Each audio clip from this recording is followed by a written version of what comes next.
is OverDrive with Hayes, Noodles, and the O-Dog on TSN 1050.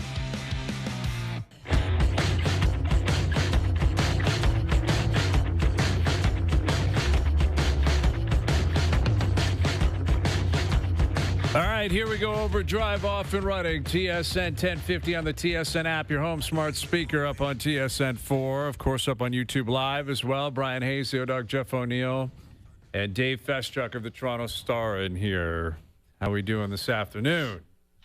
Feschuk, how's it going? Nice to see you.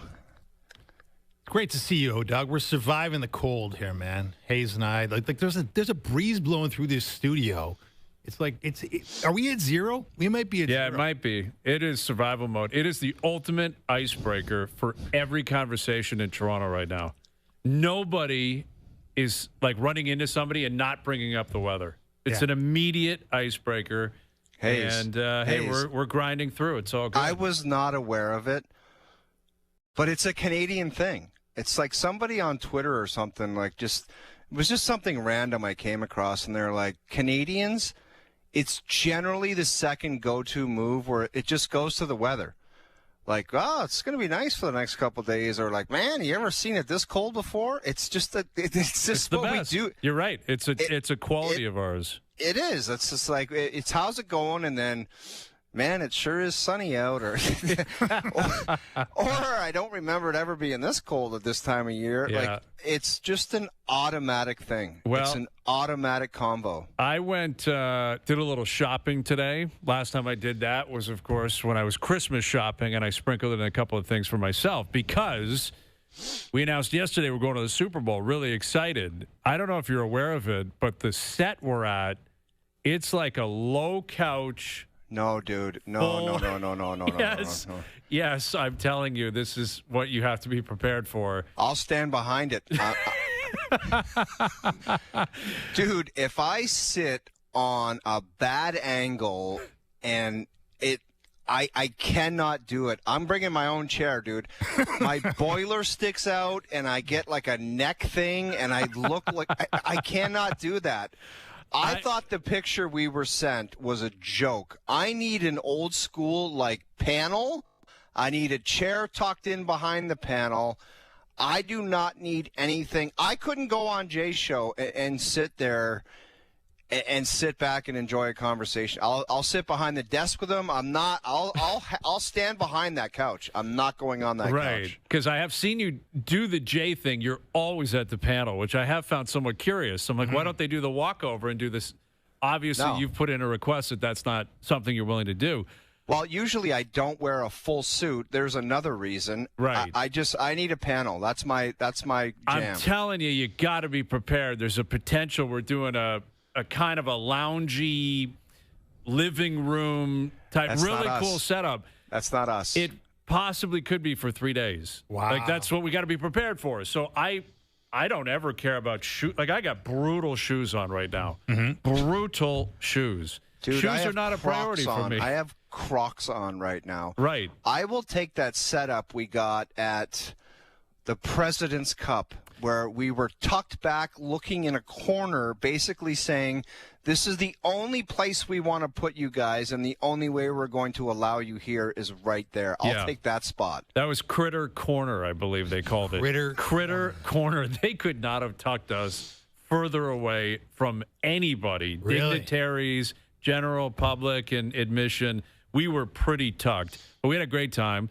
Anyway, I mean, I could be wrong. Maybe things are going to change.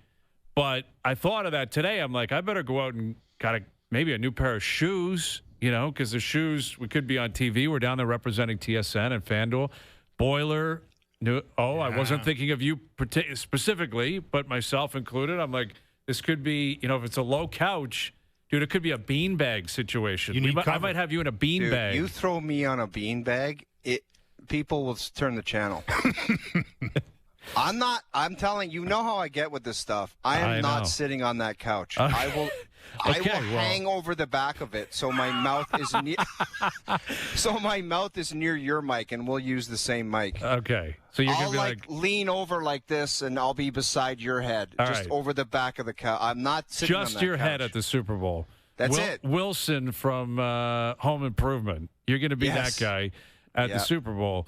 So anyway, the reason I bring that up is, I was meeting with people or running into people, and one woman brought up, she's like, this is the worst winter since 2014. I'm like, how do you remember that? But that's like a Canadian, that's like an older generation of Canadians. Yes. That I was impressed with her Canadian knowledge of weather because I brought it up, man, it's pretty cold. She's like, oh, yeah, it's cold. I don't remember a winter like this since the days of 2014. I'm like, man, that's impressive. That's an impressive What did she poll. do? Keep a diary about the temperatures? I guess. But I was thoroughly impressed. Like, I wasn't prepared to go that deep into like, we're comparing winters now. This is some wild stuff. Yeah, because for most of us, they all kind of blend together. They all blend together. It's all garbage and awful. You know it's been cold like this at some point, but what point? Who really knows? Since 2014, Dave. Yeah. This is the worst since 2014. Well, I think it's with age, guys. I don't know if you guys catch yourself saying stupid stuff, but I have caught myself over the last couple of years. When it gets cold like this, I kind of said to myself, I don't remember it ever being this cold. Yeah, it's a good line. It's a very good line. I don't throw it out in public. I just keep it to myself, but I'll toss it out there. Man, this is the coldest I think I've ever been in Ontario. It's a great line. It's a great line. So anyway, we've established that. And I ran into a few different people, and they were very nice. I ran into a guy Matthew, shout out, big fan of the show. He's very nice, trying to help me with kind of looking. He was very nice to us. He said both of us have broad shoulders, which I think was a nice way of saying we're both slobs, but anyway, that was nice. And I said, well, we're going to be sitting on these couches. And he's like, well, is the O-Dog going to be okay with that? And I said, I don't know. We'll see. Oh, really? He inquired about my philosophy on the couch? I may have thrown that in. But anyway, it was great to see everyone out there, as if I met the whole city today and we were talking about weather and the Super Bowl setup. But anything not to talk about that Leaf game last night, I guess. I warned you again. I told you that one is a West Coast first game back Monday night special. Well, you know what's been established here the last week and a half? They either play like the most entertaining game you've ever seen. That's a little bit hyperbole, but you know what I mean. The Colorado game, the Vegas game, the Winnipeg game, all went to overtime, all lead changes, couple of comebacks, like unbelievable games, or they get blown out. Utah, Minnesota. That was a Utah game at home last night. Like, you could just feel it. They had a chance early. They didn't score. Minnesota was dancing. I thought Quinn Hughes was unreal last night. He was so much fun to watch, Quinn Hughes. Like, if you had tickets, obviously as a Leaf fan, you're not ecstatic with the way things played out. At least you can check off, I've seen Quinn Hughes play live, because he was dancing with the puck last night. Dude, he's so good. He's so good. He is one guy. I kind of appreciate his interviews. I know he had the interview where he said Billy Guerin was the only guy that was willing to sack up, or whatever the comment was. But he said yesterday, I think it was after the morning skate, he's like, I just enjoy being here. It's a great team, and this doesn't have to be the Quinn Hughes show. And I was like, what a great comment. Basically saying when he was in Vancouver, it was the Quinn Hughes show. And, he was spectacular. They had a chance to win. He wasn't. They did. I don't know. I just like hearing that guy talk because he just kind of he just comes with the heat. He's a great interview. Yeah, and he loves, like a lot of guys that grew up in the GTHL, which he did, even though he's an American kid. Of course, his dad was working here with the Leafs for a big part of his childhood. Played a lot in the GTHL. A lot of us saw him play. I mean, he loves this stage. Like, he loves coming to this Toronto rink and tearing it up, which is what he did last night. And you can talk about the Leafs having a scheduling disadvantage, guys, but the Wild were playing without a couple of their best players, and Boldy and Eriksson Ek, and they got a tough scratch. They have one of the toughest travel schedules in hockey, annually, given being a Western team in the central kind of region. So it's you can lean on the scheduling stuff, and you could say, "Wow, this was a scheduled loss," which I've heard a lot of people say. But to your point, Hayes, they've mailed in a couple here. Like, that Utah game was a mail-in job. Last night was a mail-in job. And if you're Berube, you're sitting here going guys, we just can't give games away. We're not in the position to just give a game away. Right. Well, sooner or later, they got to learn to fight when you don't have your best stuff. And the coach talked about the mental aspect of it. Your brain can kind of keep you in some of these games with just simple management stuff, and maybe you can squeak out a point in overtime, instead of just being blown out and nothing to say for it. or nothing just show for the game. Right, and that's what needs to happen. Like, you can't have 2 scheduled losses in a week. Right. Which they did Tuesday in Utah and last night. And I know the point I was making, you go out to the West, you have a good trip, you come home, and all of a sudden, boom, it's in your face. You're playing a good team, which is what happened last night. But they just don't have the luxury because of the position they're in. They're still on the outside of the playoffs looking in. It's going to be a tough race. I don't know what the point – no one knows exactly what the number is going to look like. It's likely to be high 90s. Mm-hmm. To be a wild card team, likely. And at this point, they're not on pace to do that necessarily. They've made up a lot of ground in the last month. They've done a great job. They've played really well. But they even haven't given themselves any freebies. It'd be one thing if it swung the other way, where you get smoked by Minnesota, smoked by Utah. They had to grind out Colorado, grind out Winnipeg. They kind of threw away Vegas, but it turned into a grind. Like, you'd like a game here or there, and I don't see it in their future because it's Detroit tomorrow, Vegas Friday, Colorado Sunday, Buffalo Tuesday. There's no layups that they're going to play here. All these are going to be battles, and we said yesterday, we kind of established this 5-game homestand, you need 7 points. Well, now you need 7 of your next 8 because you pissed away one last night. So if it's still 7, who you got on the card. Exactly. You have got get those? a monster schedule coming home. Big time. Or in this 5-game stretch. Big time. 4-game stretch now. Yeah. You got it, and you got to try to find, you don't want to move the goalposts. Like, maybe you can a little bit. Maybe it's 6 of 10, which means you can afford to lose one of your next 4 games, but you can't tomorrow. You got to beat Detroit. You got to beat Buffalo at home. Detroit has owned them all year. Detroit has beaten them all year. You got to find a way to beat this team tomorrow night. And I remember breaking into the league, Hayes, and I was kind of pissed off after a game in Calgary. And my buddy Robert Cron pulled me aside, and he's like, "Look, man, like, we're in game 10 or whatever we were. Like, you got it. The biggest thing in pro sports, the point of my comments are like staying even keel. And it's almost like coming down the stretch in the second half. Whatever team can kind of just stay level and not have those blowouts, those waster games where they're just a non-factor, are the ones that are going to be alive at the end of this. The teams that, like, more often than not show up and they have those no-shows, no points, it's like they're going to be in tough coming down the stretch because you're getting nothing out of games in a division where it seems like everyone else is winning every night. Yeah. So if you can kind of keep it even and give yourself a chance to pick up some kind of points on a nightly basis and not be up and down and inconsistent, inconsistency will crush you in trying to make this playoff race out of the Atlantic. That is for sure. Absolutely. There's just too many good teams. And, Buffalo lost yesterday and Florida lost again yesterday. We saw a goalie fight in a game. How about that? Gotta love a goalie fight. Like, it's just so rare. Even back in the day, it was rare. You didn't see goalie fights that often 30 years ago. They were more likely to happen because there were more line brawls 30 years ago. But this is Florida. I don't know what to make of Florida because Tkachuk came back last night. I thought, I didn't catch a lot of that game, but the Sharks were taking liberties on Tkachuk, looking for him, as they should. Why wouldn't you? The guy's coming back from injury. He's going to get in your grill. Go out there and find a way to get involved. But Bobrovsky came down flying last night. Like, that's a good tilt. You got to get there it is. Nedeljkovic and Bob. Bob's not a young guy. Played a lot of hockey over the last few years. And this was like a good tilt. They were trying. They're trying. They weren't landing. But they were trying. They were grabbing and throwing, which I appreciate. Because sometimes goalie fights can be really, really tough to watch. Look at the benches. Like, I don't know what it is. Like, that seems just so stupid to other people that are watching.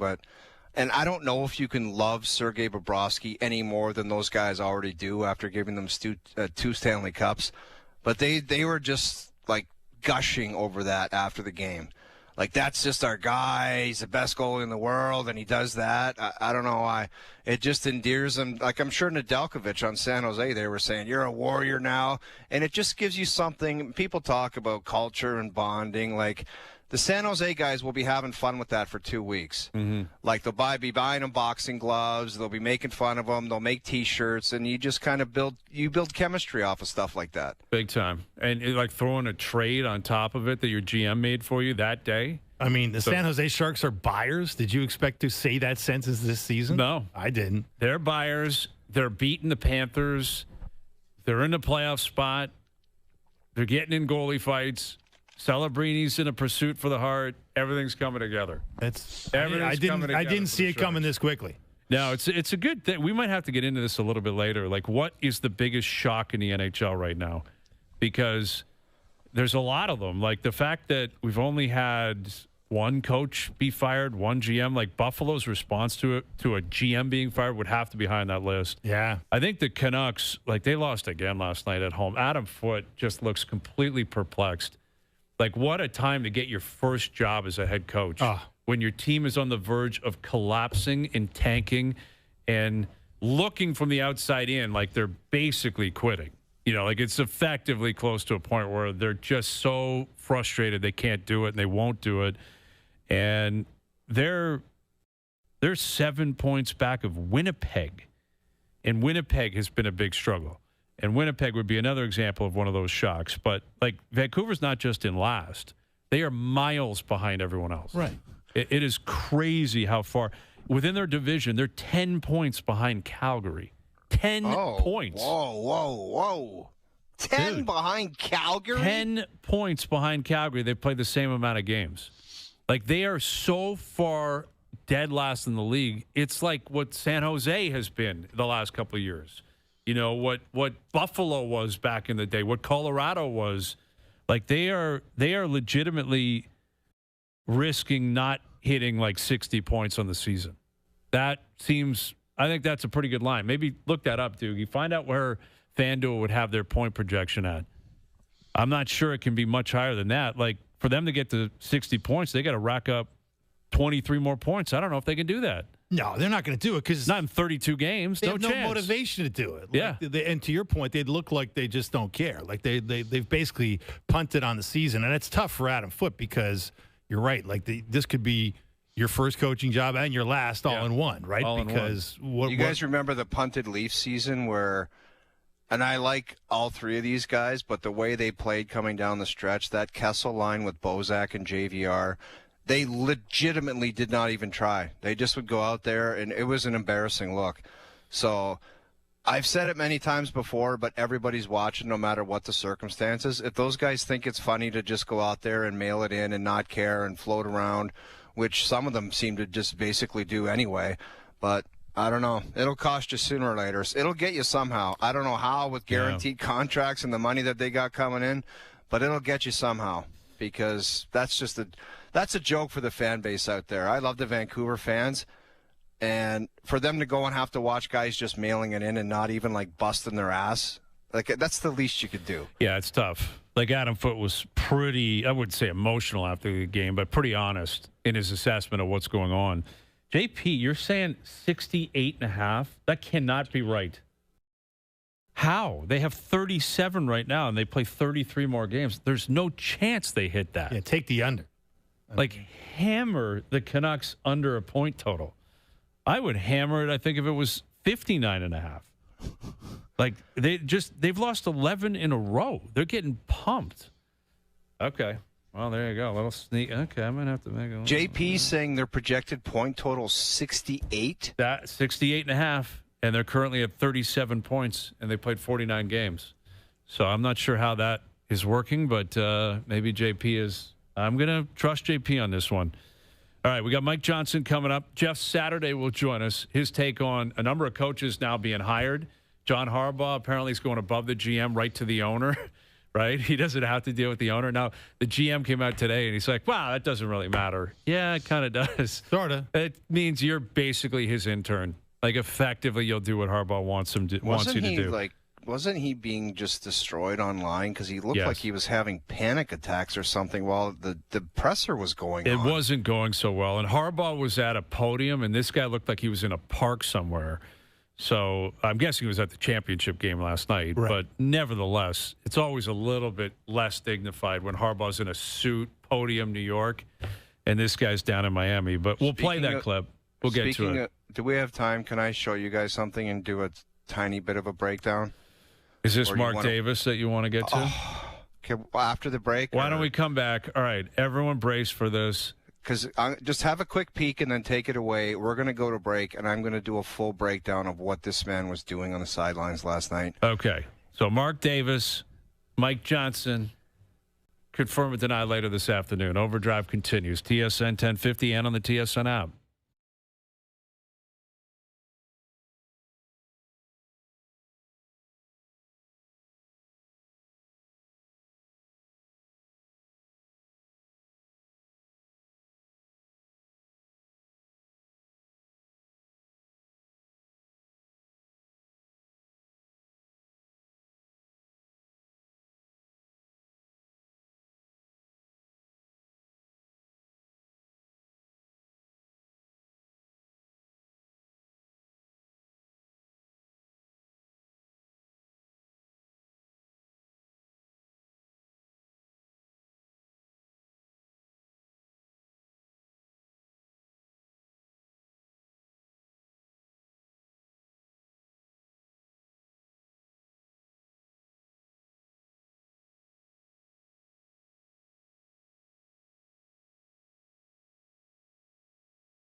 High Potential, all new, tonight at 9:10 Mountain on CTV.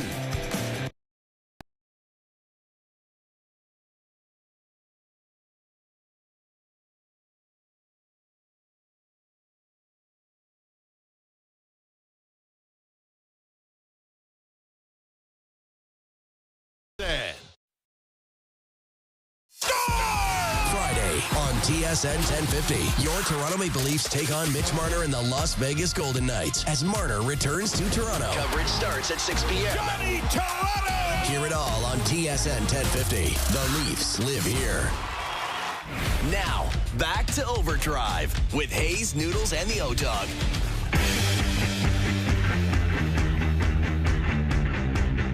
Somebody just sent a tweet to us, Hayes. it says Oduck at the Super Bowl, and it's Mr. Dress Up on a couch with a little puppet behind it. It's so embarrassing. I cannot wait to see you at the Super Bowl. Dude, I just don't. We have it's to, not dude. us, It's going to be great. We're very excited. We're going there, FanDuel. It's going to be a great set. We're excited. Let's sit behind the couch. You know what I mean? Dude, elbows up. Yeah, I don't know. Elbows up on the couch. Not sure that's possible. These Radio Row sets, guys, I'm telling you, you're kind of envisioning something that's rinky-dink. Like, they put a lot of money into these things. Like, Dave, don't kid yourself. Don't kid yourself. I know how expensive this is. Yeah. Me, frontal view on a couch that's kind of shallow and leaning me back is a mistake for everyone involved. I've got these short legs. My legs might be off the ground, dude. I'm 6'1". Well, yeah, I think, again, it's about the outfit, right? It's about making sure you dial yourself in. What do you want me to wear, a long dress? No, but baggies back in, right? Wait, wear your good Crocs. Your good really Crocs. nice Crocs. Really Dude, nice if Crocs. my feet are off the floor and my barrel's out and my neck is scrunched up, you've just got...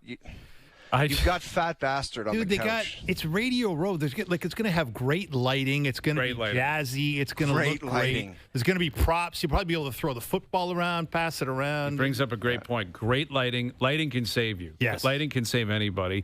And the reality is, styles kind of come and go. And ultimately, I don't have any style, but I understand sometimes it's skinny, sometimes it's baggy.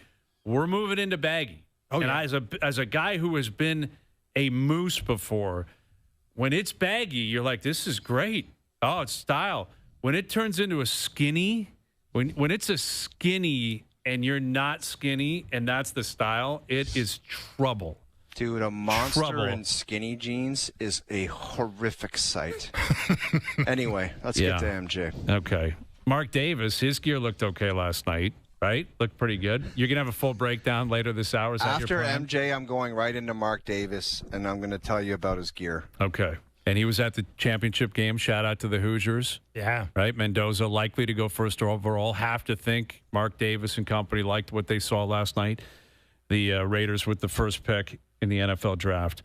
All right. Here's Mike Johnson joining us here on the Maple Toyota Hotline. What's happening, Johnny? Well, what's up, boys? I am excited now to tune in to you guys on Radio Row and see what we got cooking. Now, just a quick thought on that football game.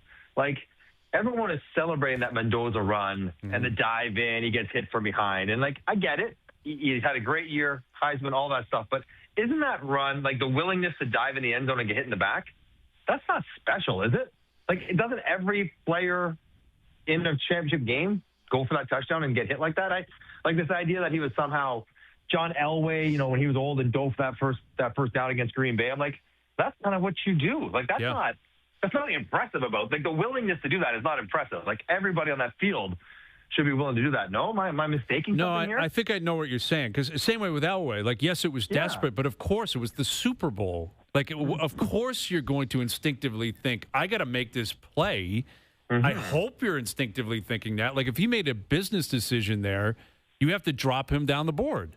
The fact that Mendoza said, I'm going for it. Now, what was crazy is that was a fourth down play, and they were leading in the game. Guys, it just goes to show you how pathetic sports are these days and how guys just do what they want and they play when they want and intensity a lot of time.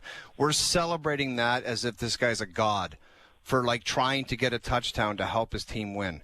Like, that's just how pathetic it's gotten. That's my view on it. Yeah, it's still a great play, right? It's great not about the play. It's celebrating the willingness to get hit. I'm like, duh. Like, obviously, he's playing football. It's 4th and 7. They're trying to run up the clock and get a touchdown. Obviously, he's going to die for that. I don't know. I guess the celebrating the mindset was a bit much. The run, pretty good. Very nice. The mindset, pretty average. Yep. Should be basically expected, right? But to O's point, not always expected, especially in college. You do see a lot of business decisions in college where it's like, I don't know if I'm going down. It is a business now. It is, man. Carson Beck, the guy's making millions. Graduated 2 years ago. We've seen William Nylander in Tampa Bay one year, Stanley Cup playoffs. There was a puck in the corner, and there was about to be a collision and a battle, and he just said, no thanks. Yeah. He made a business decision in the Stanley Cup playoffs. trouble. Didn't Cam Newton just do a podcast where he acknowledged that famous one where he didn't jump on the fumble? He didn't jump on it because he was scared. Yes. Did I not read that? I believe that was the context. I don't remember specifically what he said, but he did recently talk about it where, you're right, that was their 15-1 season Super Bowl, and it was right there. And I think he fumbled it, right? It was a botched snap. Yeah. And he's like, I'm not going after that now. He kind of backed out. Yeah, exactly. So, I mean, maybe I'm discounting my own argument, but I'm like, that's what is exceptional is the guy saying, yeah, I'm scared, I'm not going to do that. And what should is more likely normal, the guy's like, yeah, it's scary, but I'm going to do it anyways. Love it. All right, so MJ, in terms of the game last night, what has been determined here the last couple of weeks from our standpoint is the Leafs either play like the most electric, out of this world, lead-changing overtime, back and forth, like you can't miss it type game, or they get blown out. Is that a concern? Is that just the randomness of the season that we happen to be in this cycle? Because last night was a lot like the Utah game. Just blown out, no life. By the third period, it was like, pack your bags, see you later. And then the Colorado, Vegas, Winnipeg games were unbelievable games. Yeah, I mean, I think not the boring, exciting game, but I think what the concern would be, if there's going to be one, is that the Leafs, good teams, they're going to get there in the end. They sort of have different ways to win. And sometimes they don't have, the Tiger Woods A game, and it's checking, and it's defensive, and it's goaltending. And sometimes they got a run and gun, and the system plays in there, but they have the talent to do that. Now, the Leafs clearly have the run and gun talent. They have the offensive goal talent. They've scored more than enough to be one of the best teams in the league. What is concerning is that it doesn't appear like they can win in different ways. It doesn't appear like they are very comfortable trying to check their way to a win. In a game like Utah where the legs weren't there, maybe in last night, that first game back from the road trip, although that numbers are not exactly true. But, if your legs aren't there, can you structure your way into a game? Can you check your way into a tight contest in the third period where something good can happen? That doesn't seem easy for the Leafs, and that, to me, is maybe the concerning part about what we've seen in the last couple of weeks. Johnny, the surprising part of that idea that you just mentioned is they check so well in that series for a bunch of the series against the Florida Panthers, and you would think a light would go off to say, like, this is just us now. But it just, I don't know. Ever since the start of the season, it's kind of shown up at different times. It hasn't been a consistent thing, and I just wonder why. Well, I mean, I think the goaltending hasn't been as consistent to clean up some of their misses. So we associate good checking with low goals against. Maybe it's not always good checking, but sometimes good goaltending, which is part of the team, and that's okay. Last night, Wool wasn't great. I think Chris Tanev not being on the team this year hurts them a lot. Like, remember how good he was last year. Him and McCabe were one of the best defensive duos in the entire NHL, while Jake McCabe has had a very good year in his absence. Well, when he has a speed wobble, that McMahon turnover last night, whatever it might be, it's a bit more noticeable. He doesn't have the duo to be quite as rock steady as they were last year, and I think that really hurts for sure. And, again, Max Domi making a lot of nice plays, a lot of nice goals. We've seen him before do these things, but defensively, he's not maybe the strongest, and then Nylander the same, Tavares maybe the same. So I don't know if it's so much a question of willingness. It's maybe just more a question of ableness. Well, MJ, when you look at that, like you looked at last night, they were having a hard time getting out of their own end. Jake McCabe had a tough game. The breakouts weren't great. The net front coverage wasn't great. It speaks to maybe that this defensive core, to your point, without Tanev, with a lot of other injuries that have put a lot of pressure on the guys who are in the lineup to play more than they're used to and maybe higher in the lineup than they're used to. You feel like it's wearing these guys down and that Tree Living is going to have no choice but to make some kind of an addition between now and the trade deadline? Yes. You know what? 100%. Like, I think if Tanev can't come back this year or can't come back in the regular season, I think maybe not Rasmus Anderson, maybe it's Dougie Hamilton, maybe it's somebody else. But to find a defenseman who can play, not just a defenseman who could be in the lineup, but a guy who can play would go a long way to helping ease the burden. We love Troy Stecher. There's nothing not to love about Troy Stecher. He was never going to be able to do for 60 games what he did for 15, 18 games where it was just everything was falling his way. Even if the shot shares were not in his favor, the goal count always seemed to be, he has taken a step back. Of course he has. He's not Ray Bork. He's Troy Stetcher, NHLer, but, not elite level player like his numbers were suggesting early. Yeah. And then Morgan Riley, again, continues to have tough defensive moments. So, you run down the guys who play in their top four, and they could use some support. And then if they get someone like that, then everyone looks better. The guys in the top four, the guys who get bumped down to the third pair, everyone gets slotted a little bit more appropriately. Ice time gets handed out a bit better, and everyone looks a little cleaner their end. But if Trey Living has designs on this team sort of making the playoffs, because as great as this run has been, they're still not in the playoffs. And the teams around them, they never lose. The Atlantic Division is ridiculous right now. So, yeah, to get in the playoffs, he might be forced into action.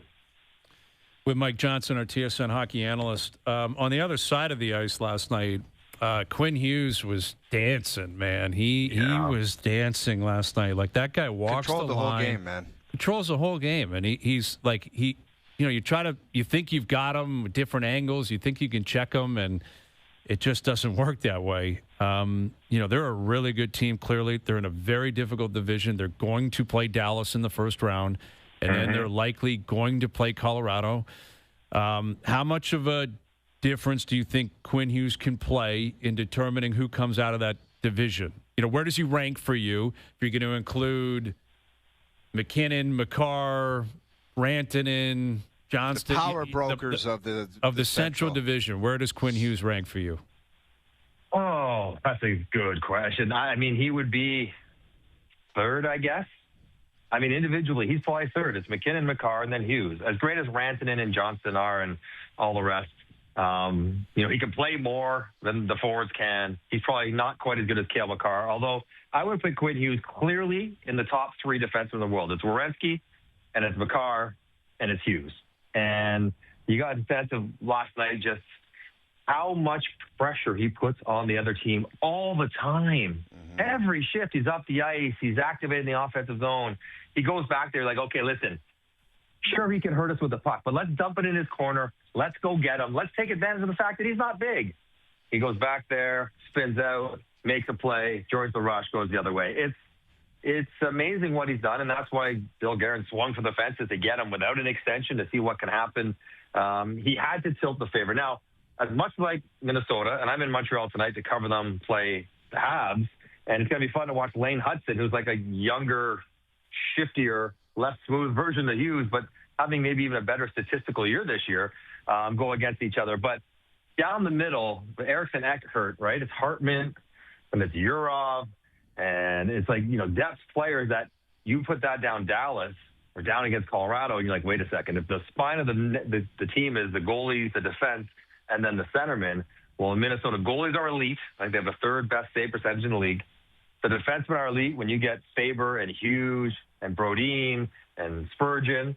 But the centerman depth is not there, and I wonder if they're just shopping around, whether it's a centerman or maybe big game Artemi Panarin-like hunting for another difference maker up front to do the same thing for the forwards that Hughes has done for the defense. Yeah, that whole setup out there in terms of the talent, in terms of like how far ahead they are from everyone else in the West. And then you look at the Pacific, and it's like Vegas, Edmonton. Vegas is really good, and they just got better with Rasmus Andersson. Mm-hmm. I question their goaltending. Like, Aiden Hill's back now. We'll see what happens with Carter Hart if he returns, where he fits in, how he plays. I think the goaltending is still a question mark in Edmonton, right? Tristan Jarry's been hurt. So I don't let me ask you what that's going to look like. If you were one of those teams, like if you were a team that thought you had a legit chance, would you sniff around on Thatcher Demko? Like, would you trust him to be your guy on a run? I wouldn't. I can't trust him.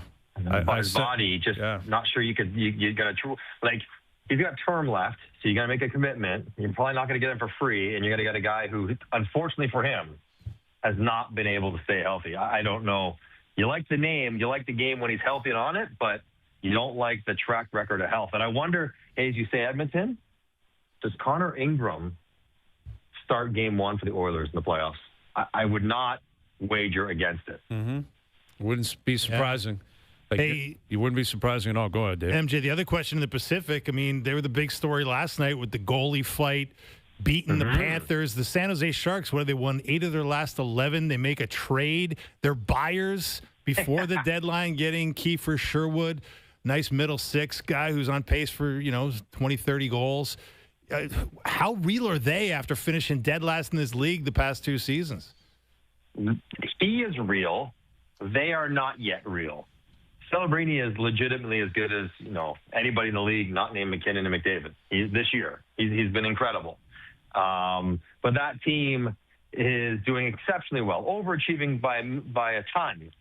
But I did a game of theirs a couple weeks ago. You look into their numbers; they're not sustainable. They get outchanced. Like last night was a great win on the road, Kachuk back, all that stuff. They've been really good in the run they're on. Very impressive. But I don't trust that they have, in a 7-game series against a good team, they just don't have the depth. Their defense is not yet mature enough and different enough. Up front, they might be able to score. Celebrini could do some crazy things. But in the Pacific, they might be, he might be enough, and maybe good karma might be enough to get them into the playoffs. But I don't think they have enough to scare anyone when they get there, which would be, again, 2 years ahead of schedule. San Jose was not supposed to be good this year. They probably were not supposed to be good next year, and yet they found a way because I think Celebrini has expedited the entire process with his greatness. Johnny, you just said something that's caught me a little bit off guard. I mean, so they went to Connor McDavid and said, we're probably going to move away from Skinner, but we're going to pick up off the scrap heap Connor Ingram, and that's going to be our guy to get things done in the Stanley Cup Finals. That just doesn't I like Connor Ingram. I talked to him on Twitter, but I don't think that was I think they traded for Tristan Jarry, saying, listen, we're going to get rid of Stuart Skinner. We've shown we can get to the final into Game 7 with him. We think Jarry, who has been around big moments, has been better than Skinner for most of his career, even if not last year with the exception. We think we have a better chance with him. But just watching how it goes, Jarry's been injured a little bit. And that Ingram has had a good year a couple of years ago. He had to take some time away for some mental health stuff. But I think Edmonton, in that division, with those players in the playoffs, though, they don't need Sorokin. They need, anything league average, and they are golden. They would take that and run with it. And I just wonder, Ingram, when he's on, can be about as good as Tristan Jarry. And if he plays better down the stretch, there is no, other than the trade commitment and the fact that Jarry has contract, there's no sort of loyalty or obligation to play Tristan Jarry over Connor Ingram. If Ingram's got a 9.20 and a 2.4 and Jarry does not, would you start Jarry over Ingram in Game 1? I don't think they have to. So I don't think my point is, Johnny, to move away from Stuart Skinner and those are your 2 options, I just don't understand that. Well, that's where they are, though. They've already done it. Well, I get it. I think that's stupid. That's my point. That's the point. Yeah. Well, and it may be. And it may be like Stuart Skinner is, heavily criticized, but credit where credit's due. He took him to the final. That's right. To Game 7. And now he didn't take him all the way there because he didn't play every game. He got pulled out of series and this and that. But the team with him as their starter made the final 2 years in a row. I wonder if the team with somebody else as a starter will have the same success. Probably not, because that's the nature of the sport and the nature of the Central Division. But we'll see. I'm just saying, in the mix in Edmonton, it would not surprise me if Connor Ingram gets it on at some point in the playoffs. Yeah, well, I would expect multiple guys to get shots. I mean, that's the nature of the playoffs in Edmonton. It's never just one guy. So it likely is going to be multiple guys that end up playing. And I think your point is well made. It doesn't matter who it is. If it's not an elite goaltender, which may have been unrealistic, I guess it would be. But the reality is we just went through this yesterday with the Josh Allen stuff. Now, I didn't think Allen was clutch enough personally, but the conversation was, Allen's in his prime. This is what you're building around him. McDavid's in his prime. This is what you're going to offer him? Yeah. Connor Ingram's going to win 16 games for that guy in the spring? Okay. Yeah. I don't know, man. That's a pretty big gamble. That's a pretty big gamble. If you called McDavid in the summer and said, it's not going to be Stuart Skinner, but it's going to be Connor Ingram, he would have said, are you shattered right now? Yeah.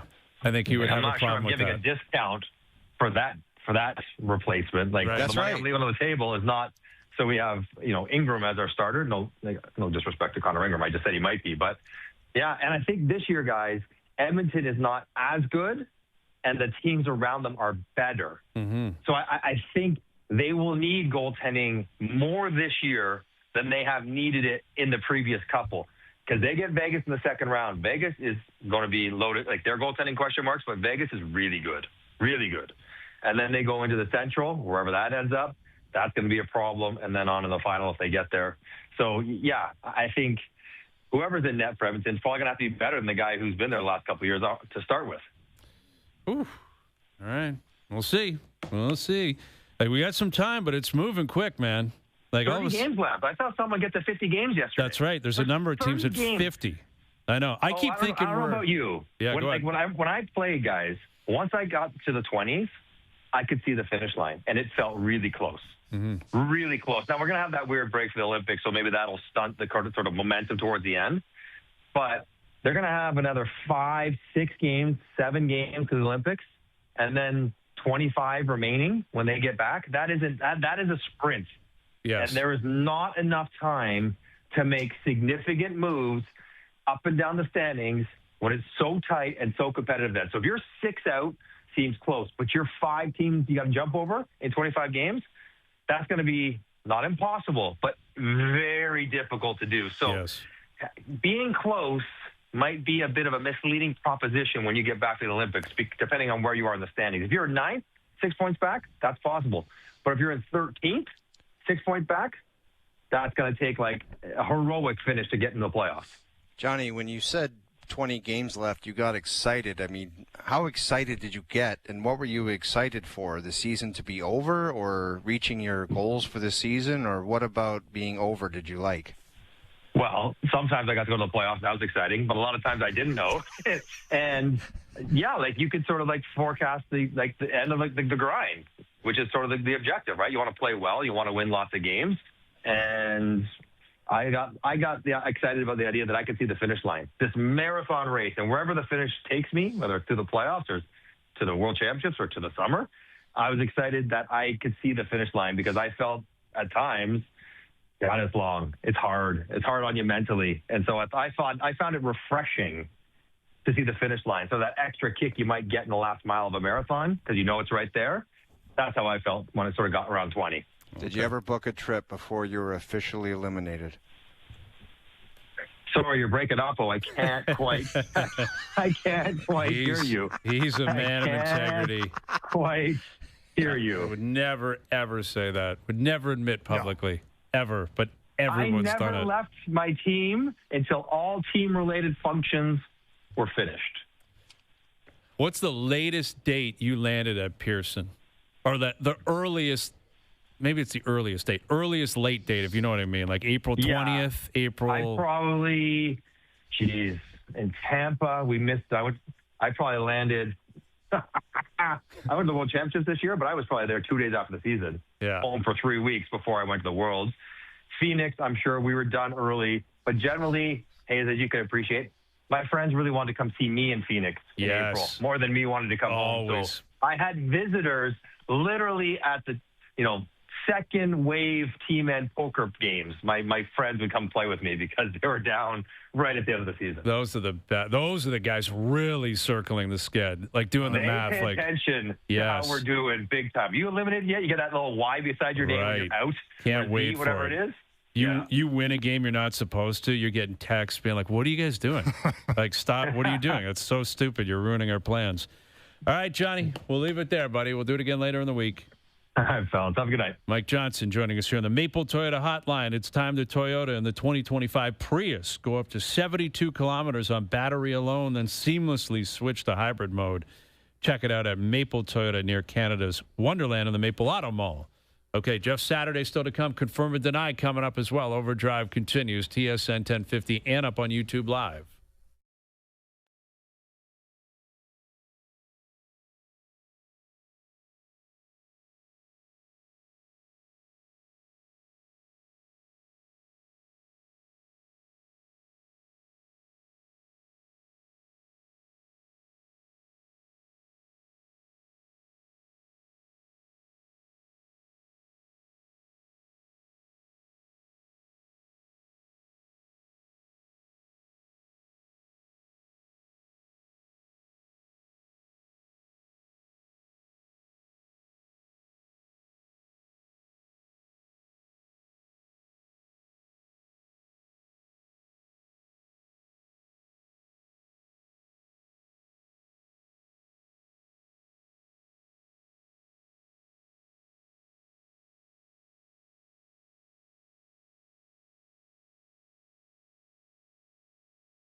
All right, OverDrive continues, powered by FanDuel. So we got Jeff Saturday coming up. We got our best bet still to come. Confirm or deny as well. There'll be something on Scheffler. He's playing the Amex this week, right? And next week, Koepka's coming back. That's an automatic. The Amex and Scheffler is an automatic win. That's how good he is right now. Yeah, it kind of feels like it. Like I saw TaylorMade post a few videos, and he is just his control of the golf ball is absurd. Crazy. Dude, he was on there one time with those TaylorMade clubs. And they were saying, they gave him a 5-wood or a 3-wood, and they're like, how far are you going to hit this? And he was like 276, and he was within like 5 yards every time. Yeah. Well, he there's a video out there of him, the same kind of thing. I want to say he was at TaylorMade's main facility or whatever, and he would hit, and then they would ask him what the yardage was, and he would nail it. He'd be like, I took a little off that. I'm going to say... Same thing, 276. They're like, that's exactly what it was. And then he'd pick up a wedge and he'd hit it. And he'd be like, I think that went about 104. It'd be like 105 yards. Like he knows it to a yard after he hits the ball. Oh, yeah. Like which, I hit a golf ball and I'm like, I have no idea. Like I got a range. 230, could be 280. 100%. If I hit a driver, I'm like, I thought I hit it pretty well. 258. They're like 231. I'm like, oh, okay. All right. I have no idea, but as long as it's straight, I'm happy. Like guys like that, they're so good. They know which groove they hit it on. They're like, I hit it I was down a groove. Like, I just hit it one groove high on the face. Right. Or it would have been perfect. And it was pretty much perfect. Perfect. Well, one groove off. I guess why Rory put some like cavity back irons in. Yeah. He's like, I was hitting a 5-iron and, I thought I was only, a few yards off. Turns out I was like 6 or 7 yards off. Like 6 or 7 yards off on a 5-iron that you're probably hitting 240, 250. Yeah. And he's like, I'm going to put a little cavity back in there. Like, all right, go ahead, dude. I wonder if that's good. Does that kill the blade, O-Dog? Are you off the blades now that Rory's into cavity backs? I think blades. I literally went from blades to I love a P790. I love mashing a 6-iron 200 yards. I don't know. I just love it. Yeah, the best. The best. All right, hour 2 coming up. Just Saturday, confirm or deny. OverDrive continues. TSN 1050 and on TSN 4.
Potential. All new tonight at 9:10 Mountain on CTV.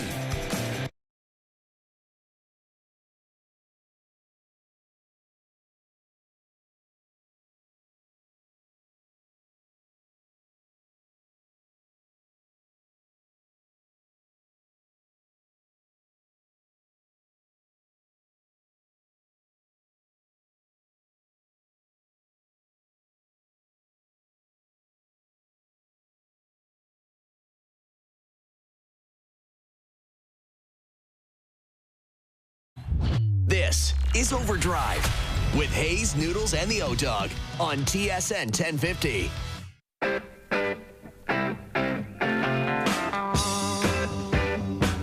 Hour 2 OverDrive continues, powered by FanDuel, bringing you everything from the opening line of the final score. Confirm or deny a little bit later in the hour. Jeff, Saturday coming up. We still have to break down the Mark Davis gear from last night. What I want to know is, what was the expression on Brady's face when he saw that guy's gear picking him up in the car? Because Brady is like, I just want to break things down here with this cat. Starting with his wheels. He has a Skechers shoe on, okay? And look, you can wear what you want, but the guy's a billionaire. A Skechers shoe with just like a Mark's Work Warehouse trouser, and then some type of secondhand white blazer. That's not tailored. He's holding a hat that he got at a golf tournament, and the mullet, the Lloyd Christmas is insane-o world. Like, I just don't. Good hair can kind of make or break you, and he just tops it all off with a Lloyd Christmas bowl cut. Yeah. I don't understand it. Like, if he kind of had some kind of cool hairdo, it could save him. It could save him. Well, yes, it would go a long way in doing that. The hair is just, he's established it, right? Oh, That's his trademark. That's his cut. Good look.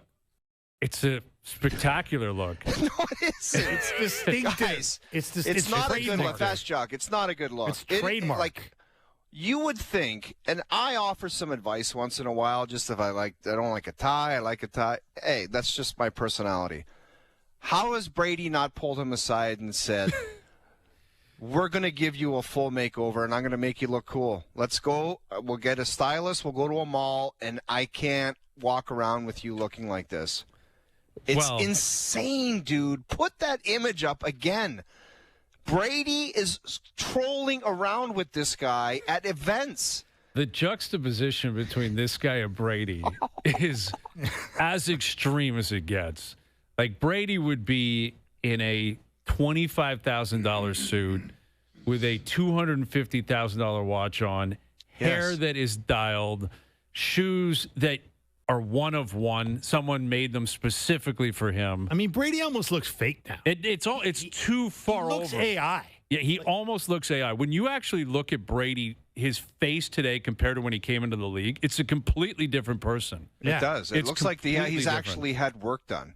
Which is insane. Yes. And he's working every day. So, come on, dude. How is that natural? How at 50 can you look more youthful than you do when you're 23 years old? Like, if Joe, find the shot, find Brady in the booth. Like, there's Look Brady at this guy. Dialed in. And there's Mark Davis with, I guess he just goes in there probably every week and gets the exact same haircut. Right, because I don't think there's ever a hair out of place. But dude, maybe it's like a Godfather thing, like the old mafia guys would go get their hair cut every single day. Yeah, maybe he goes every single day at 5 a.m. He goes for a shave and a cut. But I would just like to crawl in to Tom Brady's brain in the back of a limo when he just looks to his left when they're having a convo, and he just has a good once over of that guy's skull. like he must just think I go to battle with this guy. Yeah. Like, if they ever win a Super Bowl, those two are going to be partying together and parading down Las Vegas Boulevard together. Oh yeah, yes, late night parties, everything, and that guy's your wingman. Well, like the jacket, I have such an appreciation for because it is right off the rack. and nowhere close to appropriately sized. No. You know, like for a guy who was worth Plato's billions. Closet jacket. Like there's all kinds of weird stuff at Plato's Closet, and he got that there. And the Sketcher Monarch version. It is a crazy ass look, man. Yeah. It is. I just would love to know what Brady, when he does a once over, like when Davis is talking to somebody and Brady just goes up and down once. I want to know what goes through his head. It would be amazing. Oh, Doug, I'll tell you what. You know, you hang around the pro sports, you do come in contact with some pretty rich people, and one thing you notice, not a lot of people like to tell billionaires the truth. You tell billionaires what the billionaire wants to hear. Right. You pump them up. You look great, Mark. Oh, great to see you, Mark. All they Love do that is, jacket on you. That's what I mean. Like what I've also understand about some billionaires, they don't give a rat's ass what they put on their body. That's yes. I have a great appreciation for that. Yeah. There's a They're lot of them like- that could not care less. Like slacks that are 7 times too big and just a terrible kind of runner, a black runner with no name on it. I saw some gear. I'm not going to get into who it was, but it was insane gear. Like they don't care what they wear, and as they shouldn't. Hayes, you know exactly. I know what who you're talking about. I'll tell you I another know one too. Is like the richer sometimes you see people are, the more they take pride in not spending money. They like do. I'm not spending thousands of dollars on suits. I got this. Yeah. I got this. This is secondhand. Look at this thing. Like I'm fine. You know, It's like, wild, man. Tom Brady and Mark Davis is just a wild duo. It's just It is a wild duo. Wild duo. Like, can you imagine two hot babes? Like, you know the wingman philosophy. Like, the one girl would say to the other, like, if she has to chew on it and take Dave, like, she would say to the other girl, you owe me your life for chewing on this one. That said, Mark Davis, a lot of cool stories, owns a team, right? And he's a majority owner. He can stuff Brady in a locker if he wants to. Brady's got like 10% of that team. Yeah. Dude, I don't care, man. He Brady calls the is shots. still the man. He calls the shots. All right, here's the man right here. ESPN football analyst, Super Bowl champ. Here's Jeff Saturday. How you doing, Jeff? Doing fantastic. How y'all doing? We're doing great. Well, we were watching that championship game last night, and, you know, it's always tough to get a read on exactly how someone's going to look from college to the next level. But, you know, I don't know how much you track college football, but it sure would. You got to believe Mendoza is going to go first overall after winning the way he did all season, playing he did the way he did last night, winning the Heisman. You know, Brady was there. Davis was there.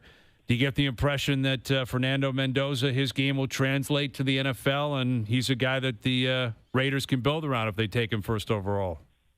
I do. Look, he's checked all the boxes, right? And I know, you know, people are talking about, well, he's not a generational talent, whatever that means. I don't even know what that means, but that you know, they're like, well, but I will say, in the biggest moments, he plays his best.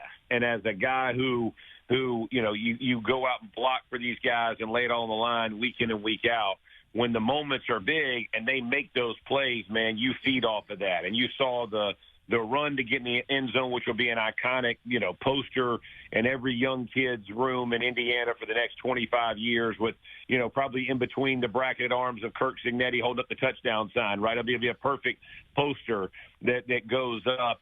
But it's not just that, right? It's the fourth down throw, the back shoulder.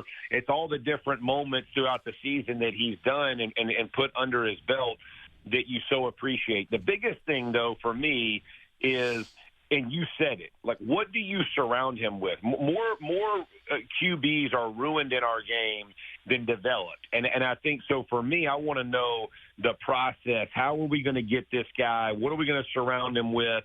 You know, offensive line wise, you know, you got Bowers. I get it. You have Genty. I get those. But you're going to have to improve the offensive line. They got a bunch of money.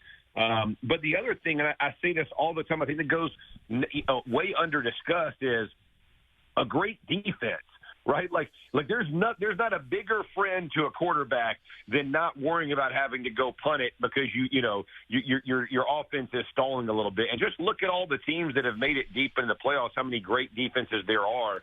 And the guy that's drafting him, being Tom Brady, boy, he sure did benefit from those defenses early in his career. And I know because I played them. And I can still remember all the names of all the jerseys of all the freaking guys who, if they're not in the Hall of Fame, are going in the Hall of Fame because they were legitimate, man. And having that balance, I think, is the biggest key for the Raiders is use your money wisely. Don't forget, don't just neglect the defense. Make sure you have that piece and part in place because it sure does take the pressure off a QB of not having to perform each and every drive, especially a young one. Jeff, you just mentioned Cignetti, that coach. I can't tell if he's going to be like the next Saban or he's a guy that's Googles quotes and tries to be funny and he flames out and just amounts to not much. Like if those were the two extremes, where do you think this guy falls? What is he all about? Saban.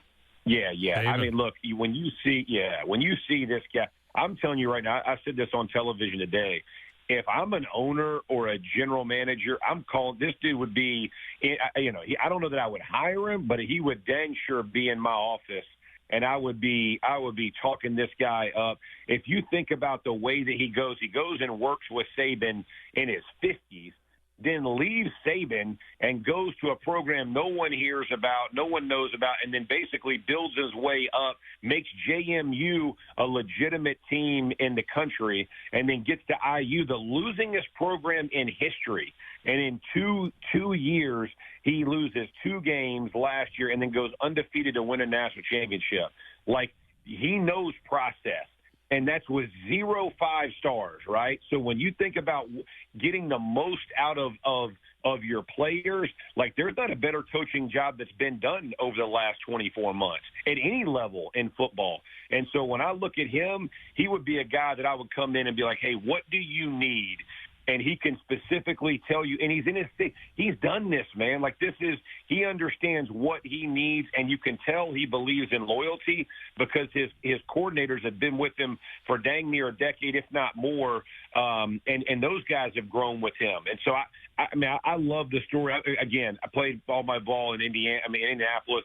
So I pull for them. I was excited for them. But Cignetti, man, he's the real deal. Like, he's not just a flash, but flash in the pan. This guy knows what he's doing.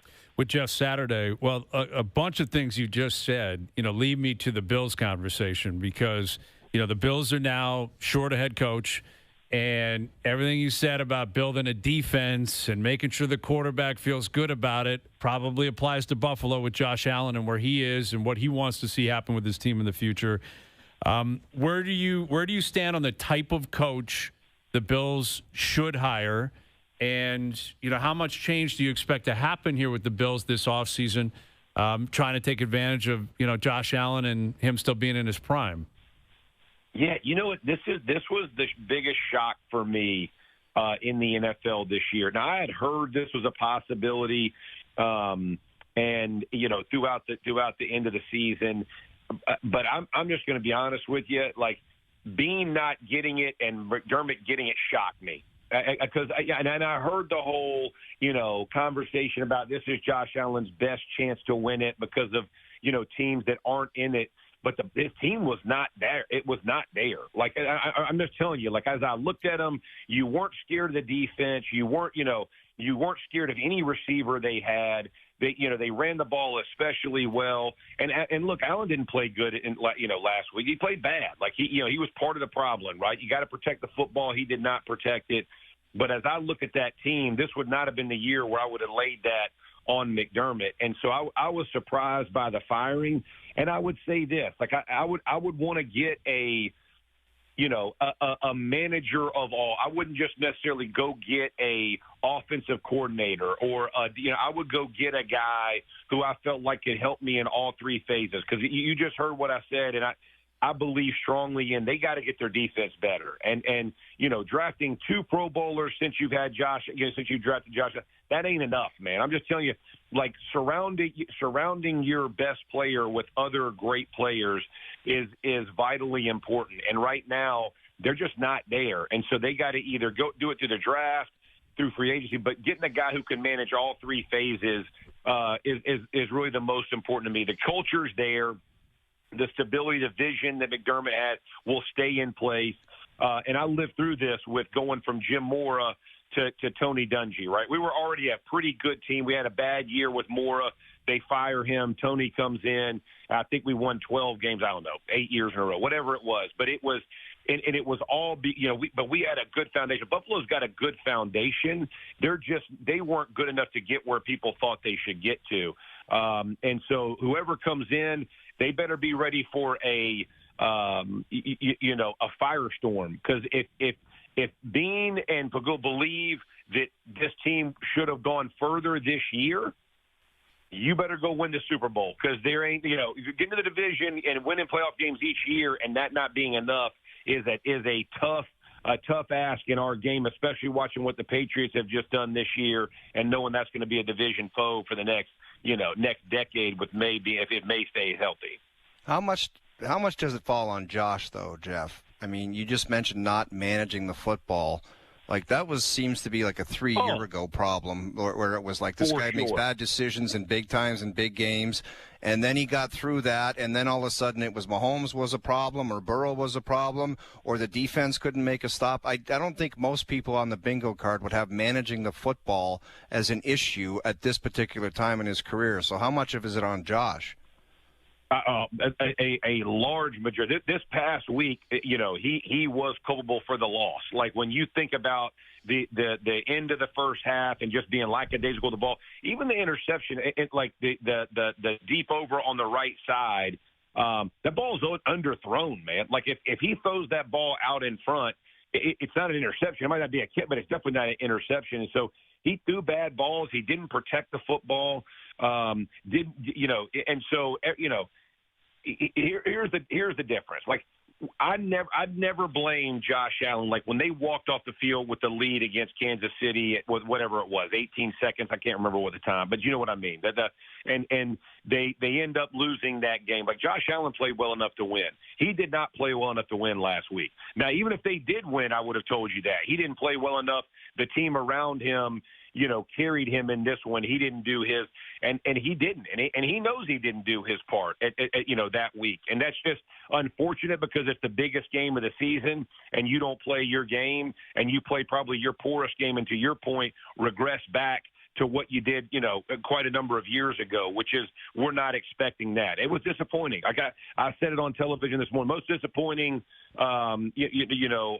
player for me this week was Josh Allen. I never thought I would say that, because he has more than stepped up come playoff time. But this was a poor performance, and unfortunately, you got to own those the same way you own the good ones. So, Jeff, I'm not sure a lot of people would have had these two conference championship games in the preseason. Patriots going on the road as favorites to the Broncos, the Rams going on the road to the Seahawks. These two games. Which game do you think is going to be more compelling, and who do you like? Well, I hate that Nix is out, so I know Stidham's coming in. And everybody's going to talk about, Sean loves him, and I guess, I'm sure he does, right? He's your backup quarterback's always your most popular guy in the locker room. They're great, and you wish him well. That's tough sledding, and so. I think that I don't think it's going to be like an embarrassing loss with the defense that the Broncos have. If Drake May doesn't protect the ball, like he didn't protect the ball at all this past week, if he does that, then Denver will stay in the game.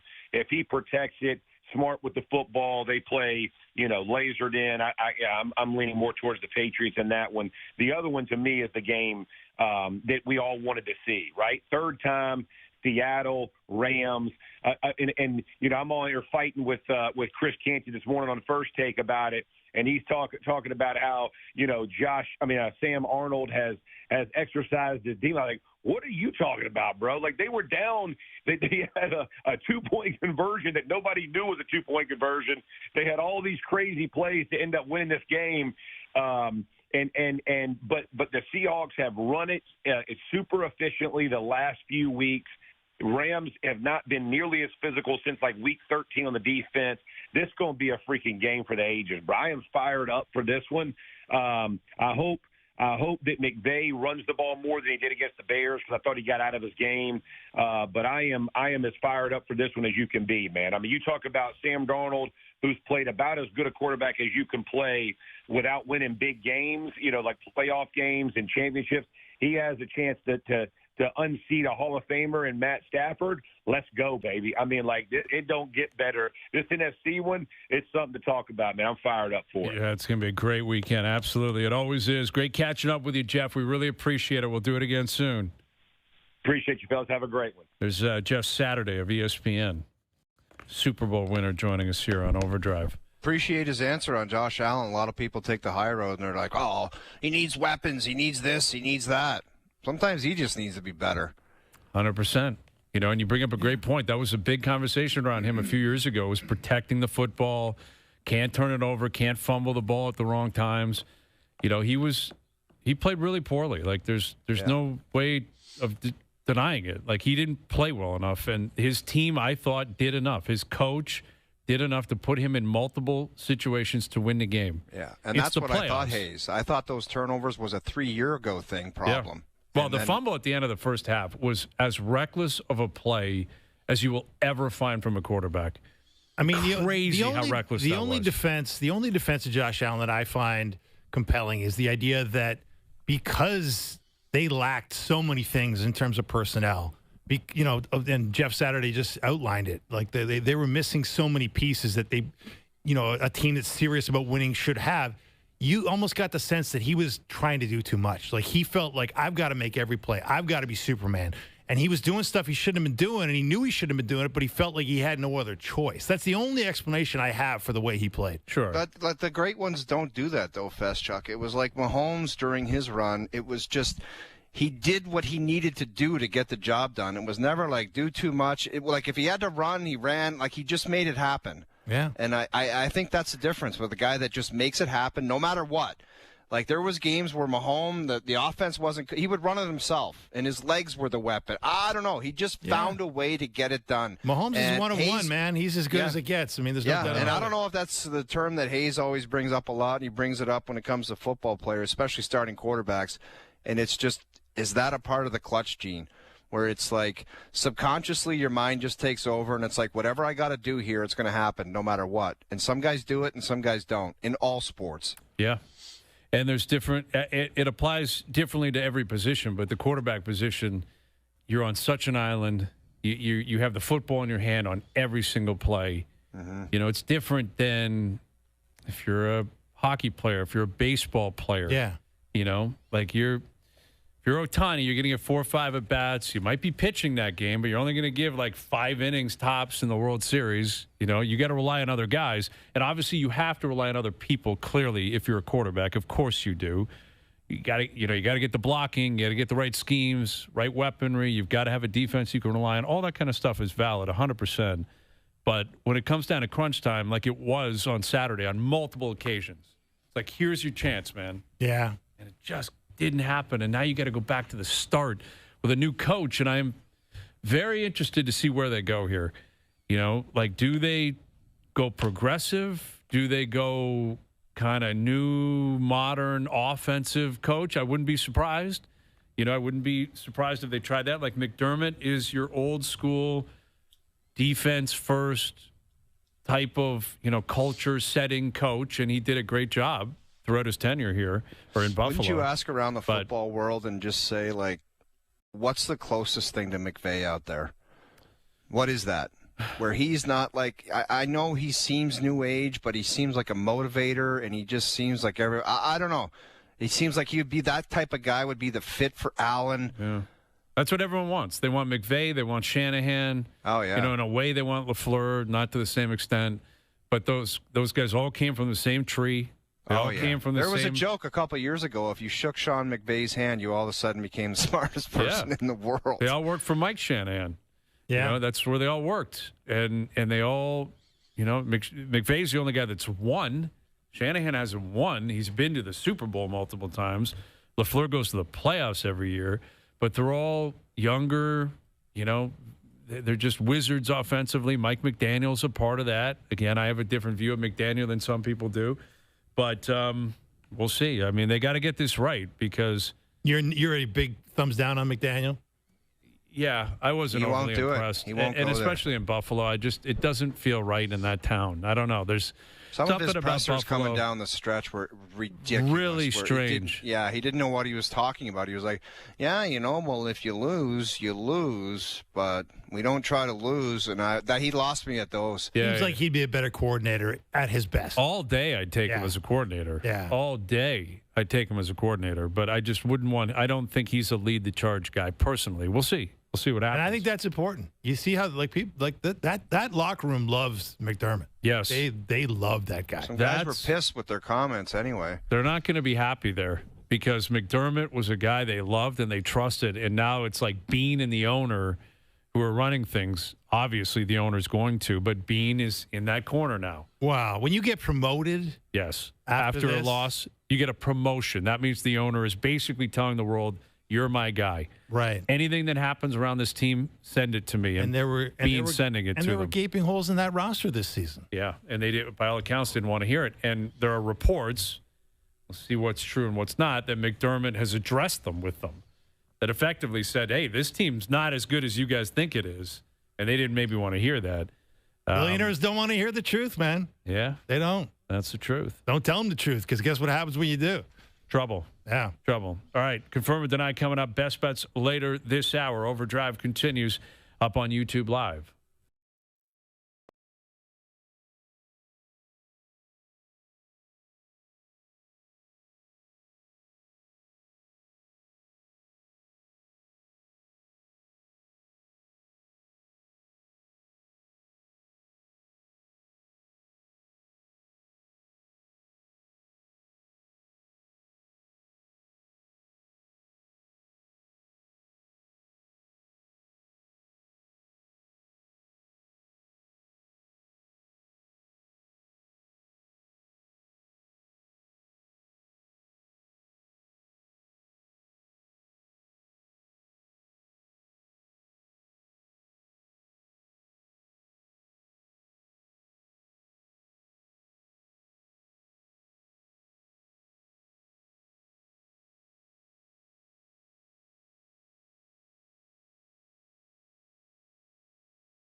Potential. All new tonight at 9:10 Mountain on CTV.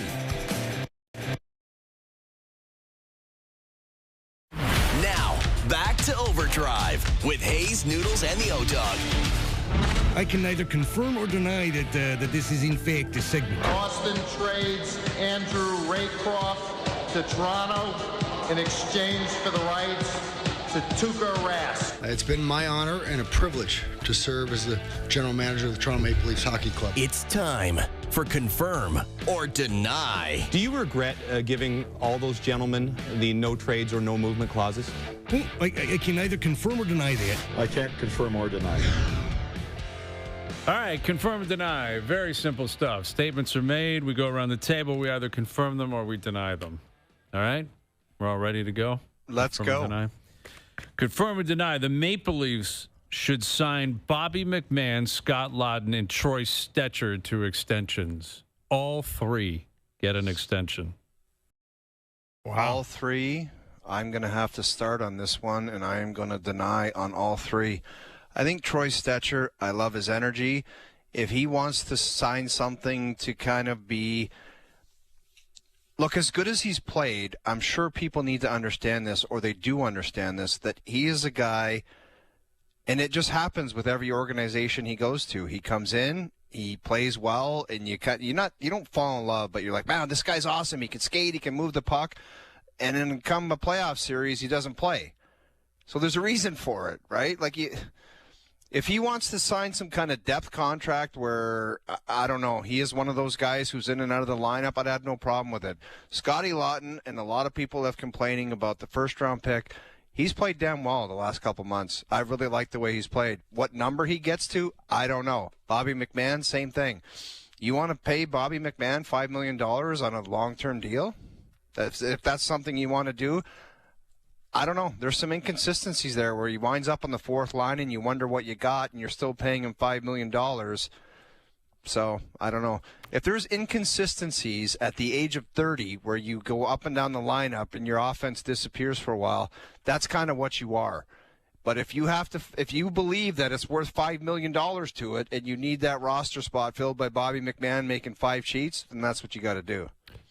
Yeah, I'm going to deny it, too. I'm with O-Dog. Like, there's a lot of question marks about all three of these guys, right? And, look, Scotty Laughton's been great of late, but, didn't give him what they hoped he'd give him in the playoffs last year after spending the first-round pick that everybody talks about as a very expensive price.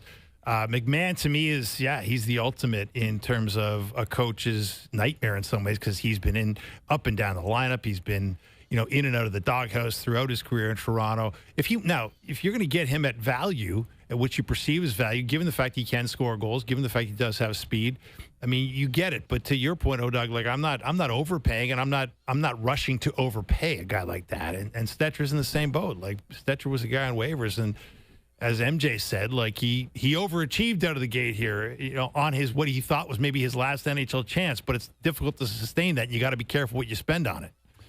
Yeah, it's a deny around the table. And I think, Stetcher's the odd man out here. The other two guys, like McMahon is a product of the Maple Leafs, came up through the system, was a Marley, came out of nowhere. Remember, he had that hat trick that one game when I think Tavares got sick. He wasn't even supposed to play, and then he's never really looked back. I would be okay with keeping Bobby McMahon. I would negotiate diligently, though. Yes. Like there's no, hey, we love you. Okay, what are you thinking? Fine, we'll give it to you. Like that is a real back and forth. You know what he's thinking, though, Brian? He's thinking, I'm 30, I'm going to cash. And why shouldn't he? Possibly. And and maybe he will, but maybe he won't. Maybe he gets to the offseason and there's not the market that he thinks because he's 30, and at times he plays on the fourth line like you pointed out. So, if I'm the Leafs, I'm pushing for not a hometown discount, but I'm trying to win that negotiation. The same thing with Laughton. Like, Laughton's not a young guy. Laughton's a fourth-line player on this team. Like, you got to be reasonable. I like him a lot. I think he's played really well. I think he's been good. I like his kind of attitude, his approach. I like that he plays with some fire. I think he's got a different kind of personality on the ice that holds a lot of value here. But he's playing like 12 minutes a night. Yeah. There's only so much you're willing to give in to grant him that extension. And Stecher is a classic example of only in Toronto. Like, oh, you mentioned it, I think, last week when we were talking about Matthews and his comments to Masters about Marner, and we disagreed with how he handled that. But you said this is the kind of thing in Carolina you'd never. Here's another example. A guy plucked off waivers is not talking extension 6 weeks later in Carolina. That is complete Joe from the Bridge fabrication / build-up, and it's insane. It's crazy. Dude, you know what people say in Carolina about a guy that's picked off waivers? They're like, I can't wait until this guy's gone. We more or have less. to watch him again. Probably. Here, it's extension. Yes, it's insanity, and it's a sign of the market that it's even a conversation.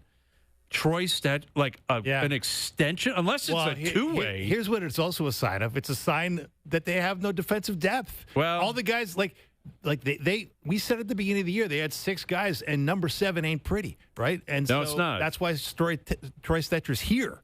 Valid, and I think it might be a sign of possibly the future of Chris Tanev. Right. And the concerns about his future and what could be happening with him, and what's going to happen with him. We don't know, but there is some concern there. I get that, but. At some point, hopefully, Danford is a guy that's prepared to play. Right shot defenseman on the right side. Well, if he was, he'd be in. Yeah, I mean, he's in junior right now, but I know what you mean. Like, he would be a guy they would pencil and say, or he would have made the team maybe that's out of what camp. I mean. If he was even close to ready, he'd be up for consideration. Possibly. Because that's how desperate they are. Yes, but I guess the final point on this is if Stetcher was on waivers now, someone else will be on waivers next year. Right. Or in the summer, there'll be a PTO, whatever. All right, moving on here. Confirm and deny Austin Matthews has been the Maple Leafs MVP this season. I think I think he is. I'm going to confirm this. You look at William Nylander, there's been injuries, there's been some weird stuff going on. The coach, the yelling match. I get it, his performance has been great, but Austin Matthews had a tough start, but you can't deny what he's done lately. And the best thing that great players do that no one else on the team can do, their worst stretch of 12 games, they still end up with like 5 or 7 goals or something where they're not completely out of range of. Do you know what I mean? It's almost like as bad as they are, they almost hold the fort down as far as production goes. And then when they catch up and get into form, they just completely destroy everything. He's playing great right now. Yeah, he is.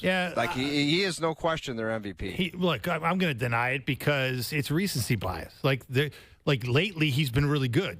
I agree with you. He's been back to something very close to the Austin Matthews we came to know as a guy who was in the running for Hart trophies, a guy who you could pencil in as a favorite to win the Rocket Richard. But let's not forget, he was very slow out of the gate here. And that's contributed to the fact that the Maple Leafs still are outside of the playoff picture looking in. Like the first, 20-plus games of the season, I think the MVP was probably Nylander. And the fact that he's obviously been, hitting some obstacles here with injuries, that's changed things. But Nylander's still their leading scorer. If you look at the whole broad picture of the season, when Matthews was kind of snoozing out of the gate, Nylander was the guy carrying them offensively. So I don't think you wouldn't want to vote on MVP yet. Would be my point. But yes. if I had to vote on it today, I would deny it. Well, it's interesting. Matthews played 6 more games than Nylander, and he's 6 points behind him. Yeah. Yet he scored 8 more goals. He's averaging more than 2 minutes a night on ice more than William Nylander. It's, honestly, the tale of 2 seasons. Willie, the first 20 games, and Austin, the last 20 games. Right. Where that's why I'm going to deny it, because I'm going to say it's Joseph Woll. I know what he did last night. I didn't love his game the other night. Was it in Vegas? Yeah, in Vegas, he didn't play very well. But Stolarz, prior to him coming back, it was a mess. And what really turned them around is they started getting goaltending. Yeah. And Stolarz, his numbers were really, really bloated. Wall's numbers have been great. Now, they have started to inflate a little bit. Curious who plays tomorrow night. Berube wouldn't say. It leads me to think he's going to play Hildeby. I'm getting the Stolarz itch, though. For a while, I was like, you can sit and watch because it's just a frustrating injury. Nobody knew what the hell was wrong with them. I was like, that's the cost of doing business in the big leagues, man. You can sit there and wait and rot on the bench or in the stands, but now I'm kind of worried about the other two, and I'm like, I need some Stolarz action here.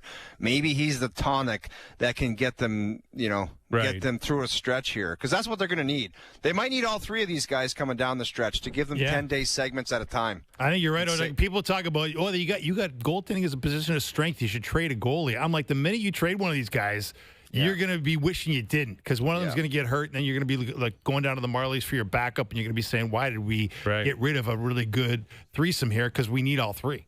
Yeah. Well, and we were going to do this last week, our list of the MVPs, and I think I would have Wall at 1. I'd have Ekman Larson pretty high. Like, He's I know, doing great. No kidding. He's been really easily good. their best defenseman, and he plays every night. Like, he's played every single game. Only him and Tavares have played every game. So he's been available to you. He's up to 31 points. He plays like basically 21 minutes a night. Defensively, is it perfect? No, but neither is anyone else. Oh, not even close. Neither is anyone else. But he plays with heart. Yes. He's accountable. He fights around the net. Exactly. Like Ekman Larson, I think I'd go Wall 1, maybe Ekman Larson 2, and then Matthews or Willie. Dude, would what's be wrong with 3, you? 4. Matthews, Wall and Ekman Larson ahead of Austin Matthews? It's possible. Dude, you said some dumbass stuff around here, but Austin, first 25 games, he was brutal based on his standards. You can't deny it. He was awful the first 25 games. Before Christmas, like we were all saying, he's not what he was. He We're looked only seeing awful. flashes of what we should be seeing. Like, where is he? Yes, he's been phenomenal. The last 12 games, 15 games, he's been the best player, the most valuable player, without question. He's been phenomenal. Well, how about this? At least the first month and a half, he was putting his gear on, and I'm not criticizing Wall for not putting, but he wasn't even around. Sure enough. Okay. Okay, then take Wall out of it. Ekman Larson, like, where do you stand on Ekman Larson? The guy plays every night. He plays hard every night. Okay, and it's pretty pathetic if you're just going to say because the guy plays hard, he's the MVP. I agree it is, but it's an example of why they're in the position they're in right now. It stands that out. This is even a conversation. And I think it's a reasonable one, but it speaks to why they are where they are. Matthews has been phenomenal recently. He's been unbelievable.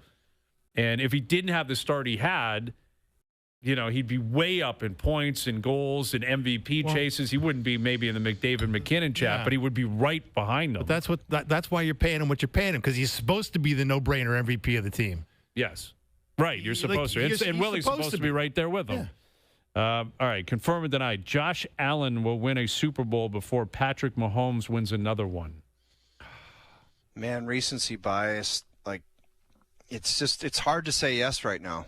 It's hard to say yes with what's going on and who knows what their roster looks like. And I told you guys, there's some quarterbacks that are going to get off the mat and have something to say next year. And they'll be like starving hungry. See Eric Bieniemy's back in Kansas City. That's an interesting hire. Watch out, dude. It's an interesting Watch hire. out. That's a connection with Mahomes. That's right. They went to the guy that said, let's bring the Mahomes master back. Mm-hmm.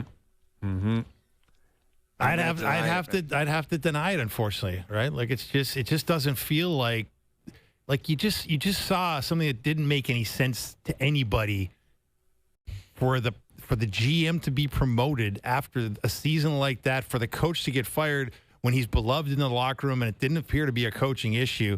It felt like that was their chance. This season was their chance to do it before Mahomes did it again, and they missed it. Yeah, I am concerned about Bean moving up.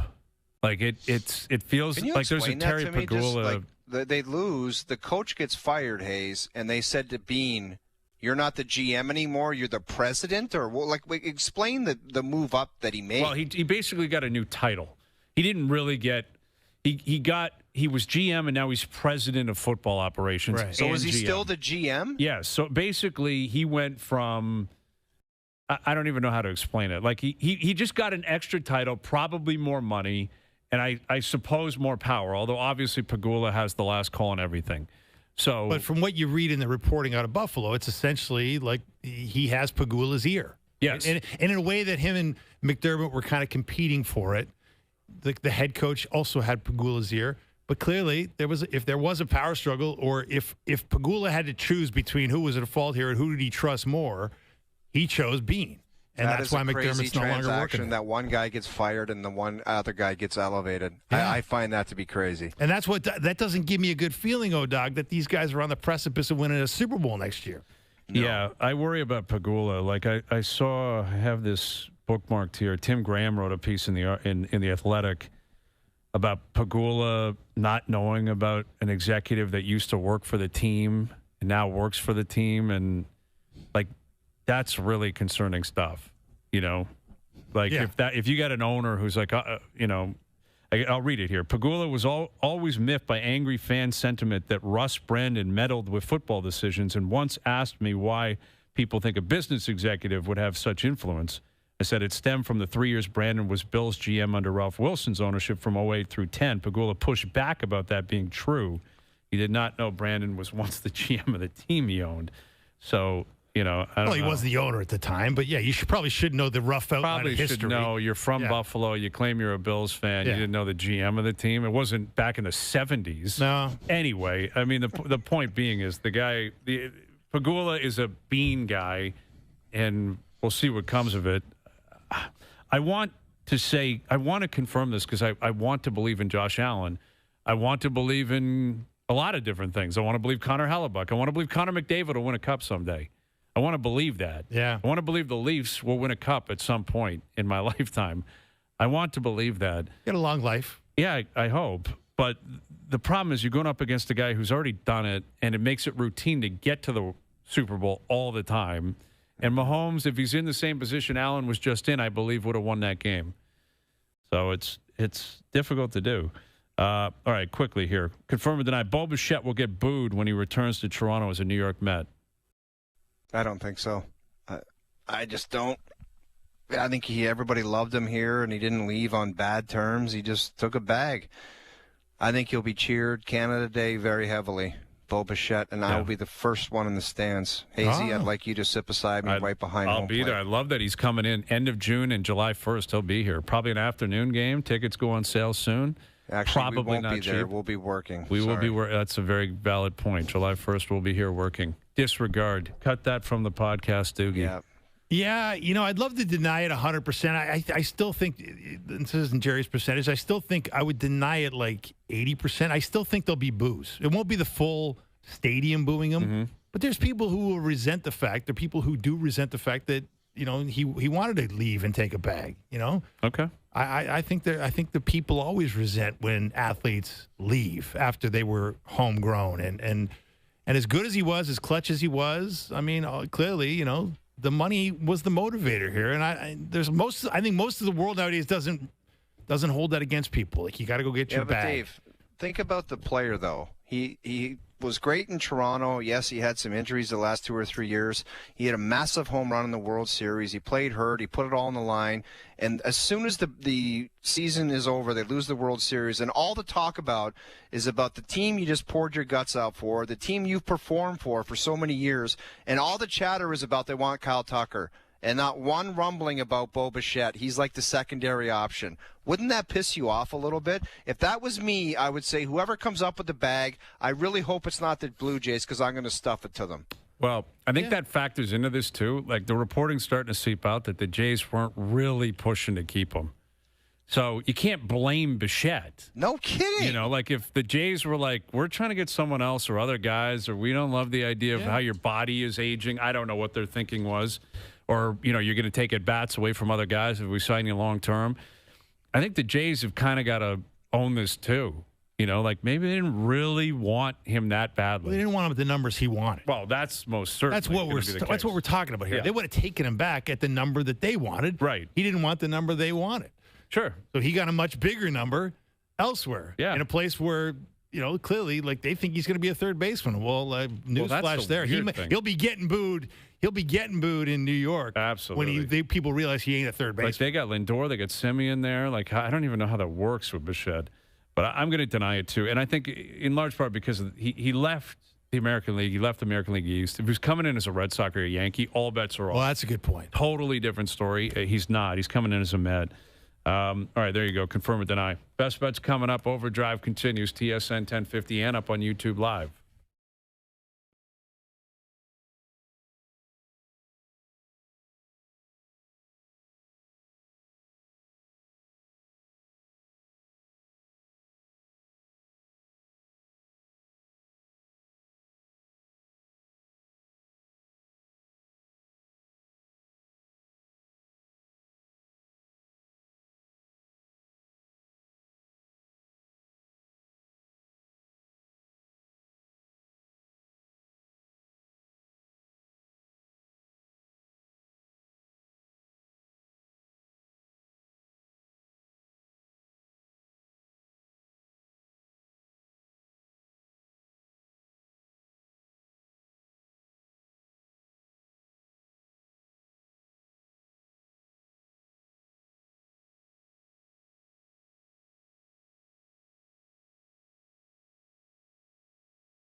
OverDrive with Hayes, Noodles, and the O-Dog.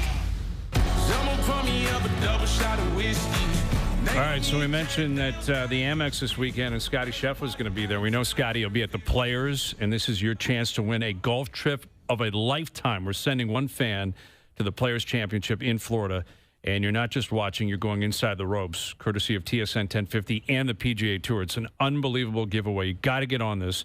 Get to tsn1050.ca for all the details. You're getting flights, hotels, cash, once-in-a-lifetime VIP experience.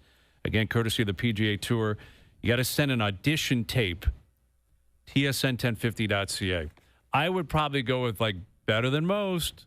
Is that the most famous call at the Players? Pretty good. Probably is. Better than most. Tiger Woods, double, triple breaker, 60-foot putt on the 17th green. Oh, what a roll, man. Unreal. Better than most. That's a great call, We miss too. Johnny. Yeah, great call. So I would maybe go with that. You could get creative and basically do anything you want, golf-related, PGA Tour-related, Players-related, maybe OverDrive-related. Do whatever you want. There you go. Anything you want. Just a side note, boys, that was our friend Gary Koch. Johnny Miller's the one that said, how about in? How about That's in? good That's right, point. Gary Koch. Yes, because he was like, this is going to be Thanks, tough Dog. to get anywhere close to the hole. Guys have been blowing it past all week or whatever, right? And then he's And like, they fired his ass. That guy should have never been taken off golf coverage, Gary right. Koch. Yeah, they did. After better than most, that was like basically the end of the road. That's disappointing. Anyway, Best Bets powered by FanDuel. Make your picks and assemble a same-game parlay in seconds on the FanDuel Sportsbook app. Weird vibes in Ottawa. Weird vibes. But I'm going to go with the James Reimer show tonight. Wow. I'm laying a little bit of juice in Columbus, the James Reimer show. I think the fact that it's not Marilainen, he's been sent to the minors, is a positive. And I'm on it 10 tonight. saves. Yes, and I'm going to parlay that with Tampa tonight. The Sharks were in Florida last night, back-to-back. The Lightning waiting. Vasilevsky. You got to pay juice on that. You parlay it, though. About even money. Best Bets powered by FanDuel. Make your picks and assemble a same-game parlay in seconds on the FanDuel Sportsbook app. Please play responsibly. 18+, physically located in Ontario. So Santa saw a lot of people throughout town today. It was great. We saw our friend Sam. She did a TikTok video of you years ago. One of your biggest fans. Might be your biggest fan. I saw Sam today. Sam said, please say hi to the O-Dog. I said, I will not forget. Will not forget. Shout out to Sam and everyone else out there. Is that the one who saw me in the Scotiabank Arena or something? Yes. Yeah. And she said, you look great, right? She said she's looking forward to seeing you at the Super Bowl. On the couch. On the couch. Dude. Not behind the couch. No, I'm the telling couch. you right now, I'll grab a mic and I'm behind the couch.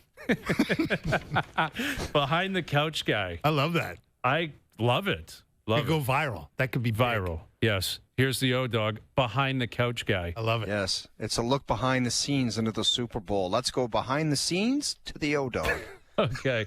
Thanks to everyone behind the scenes for helping out. We appreciate it. Everyone for tuning in today. TV, radio, podcast, web, and, of course, up on YouTube Live on TSN's YouTube channel. We're out of here. Enjoy your evenings. Enjoy the games tonight. We're back tomorrow at Mark Davis. Let's start fresh tomorrow. 4 p.m. We'll chat then.